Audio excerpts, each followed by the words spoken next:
10% मराठ्यांना वेगळं आरक्षण देण्याची हालचाली सरकारकडून सुरू झाल्या. जो अहवाल सादर केलेला आहे त्यात मागासले पण सिद्ध होतं असं कळतं. 10% आरक्षण तुम्ही कसं बघता? 10% देऊ देत, 12% द्या, आमचा त्याला पाठिंबाच होता. आरक्षण मराठा समाजाला देण्यासाठी कोणाचाही विरोध असण्याचं काही कारण नाही, पण तो वेगळ्यानी द्यावा.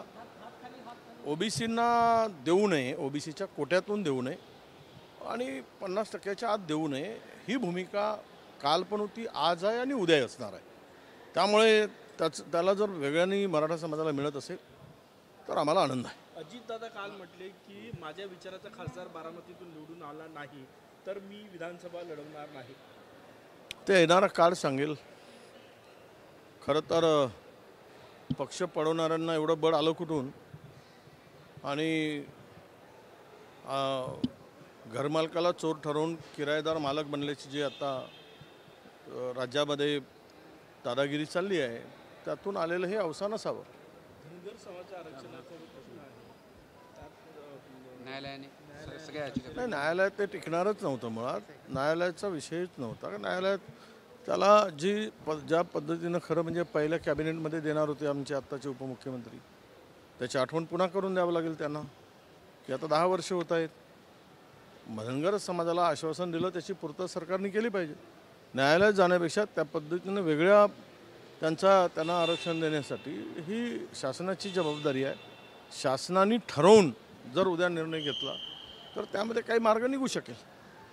सर, काँग्रेसला जे 15-16 आमदार, 16-17 आमदार भाजपात जाणार आहे असा दावा केलेला आहे नेत्यांनी. त्यांच्या मीटिंगसुद्धा झालेल्या आहे. भाजपकडनं दावा होता. आता भाजपला दावा करण्यातच आनंद आहे. हे जे काही चालले आहेत, मला काही कळत नाही की तुम्ही 400 पार म्हणताय आणि काँग्रेस पळवत आहे, राष्ट्रवादी पळवत आहे, शिवसेना पळवत आहे, माणसं पळवत आहे, पक्ष पळवत आहे. हा काय गोंधळ काय आहे? म्हणजे तुम्हाला तुमच्या कर्तृत्वावर, तुमच्या कार्यावर तुमचा विश्वास नाही आणि तुम्हाला जनतेतून नाकारताहेत. त्यामुळं फाडाफोडी कराल तर पुन्हा खड्ड्यात जाल. लोक तुम्हाला आता सोडणार नाही. लोकांना हे काही आवडलेलं नाही. लोक आता वाट बघत आहेत. तुम्ही जितके दुसऱ्याचे पक्ष फोडाल, घर फोडाल, तुम्हाला खड्ड्यात पडल्याशिवाय, खड्ड्यात लोक घातल्याशिवाय राहणार नाही. आणि तो खड्डा जनतेने तयार केला आहे. वाट बघत आहेत निवडणुकीची, मतदानाची. सरकारला पश्चाताप करायला लोक ठेवावे लागतील. जरांगे पाटलांचं आणखी एक अल्टिमेटम 20 तारखेपर्यंत. ते सरकार आणि जरांगे बघत बसू देत. सरकारने खोटा आश्वासन देऊन फसवलं असेल तर सरकार आणि जरांगे यांच्यात बोलण्यात झालेला आम्ही काही साक्षीदार नव्हतो. परंतु जे काही त्यांच्या बंददार चर्चा झाली लोणावळ्याच्या बैठकीमध्ये, आणि ज्यांना जे फसवण्याचं काम करतायत त्याला त्याचं प्रायश्चित्त भोगायला लावत असतील तर आम्हाला आनंद आहे. महाविकास आघाडीच्या जागा वाटपाचा निर्णय कधीपर्यंत होण्याची शक्यता आहे, काय सांगा? हां, काल आता आज शिबिर संपतो आहे आणि पुढच्या आठवड्यामध्ये पुन्हा आमच्या बैठका आहेत. पुढच्या आठवड्यामध्ये मॅक्झिमम हे याच्यावर शिक्कामोर्तब झालेलं दिसेल. शिवजयंतीचा कार्यक्रम आहे सोमवारी. शिवनेरीवरचं जे सरकारी कार्यक्रमाचं स्थळ होतं ते मराठा आंदोलकांच्या जास्तीमुळे सरकारने बदलवलेलं आहे. सरकारच्या कार्यात आणि सरकारचं धाक राहिलं नाही. सरकारला कायदा सुव्यवस्था सांभाळता येत नाही. सरकारमध्ये ती ऐपत राहिली नाही.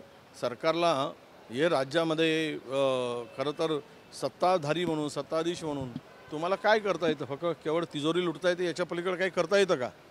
हा खरा प्रश्न इथे निर्माण होतो. सरकारने ठरवल्यानंतर शासनाच्या पुढे हे कोणी जर यांना आव्हान देत असेल आणि शासन तेही जर खाली मान घालून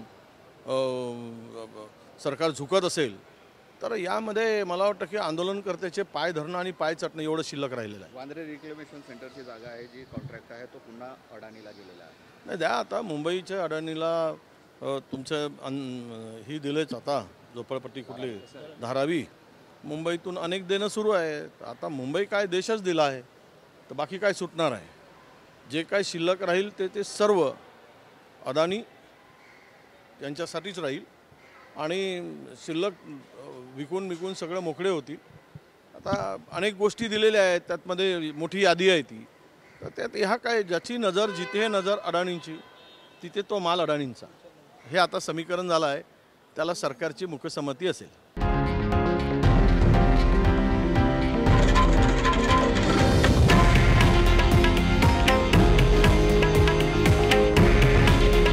हे आहे देशातील नंबर 1 न्यूज नेटवर्क आणि आपण पाहत आहात TV9 मराठी.